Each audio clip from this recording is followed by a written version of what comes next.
Uy, hala! Nagkasalubungan na naman sila! Yan na naman si... Guys, dito na!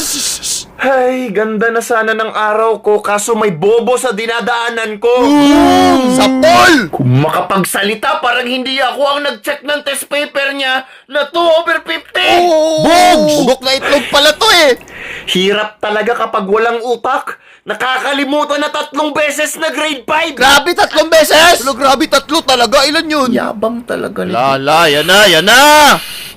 Kaninong sabon to? Kung pabobohan lang naman ang pinag-uusapan dito, alam mo ba ang sagot sa height ko plus height mo? Yung sabon may bulbol! Eh di ako pa rin ang pinili ni Annalyn. Yan na, personalan na, ito na! Eh di ibig sabihin mas bobo talaga ako. Inamin pa! Kasi ako ang bobo ng buhay niya. Hala, gagi, oh my God! Sana pinost mo sa fb.com. Ikaw huwag mong tinadamay dito yung girlfriend ko ha? Anong GFP nagsasabi mo? Ako naman talaga nauna sa kanya. Inagaw mo lang siya sa akin. Mababae talaga, ayaw makontento sa isa. At nagpaagaw siya. Alam mo ba kung bakit? Bakit? Kasi puwet mo may racket! Boom! Grabe ginamitan ng ganon! Grabe ginanon lang! Bawi na lang next life, idol! Report mom, extend 30 minutes PC9. Puwet mo may racket! Gagi, inulit pa talaga!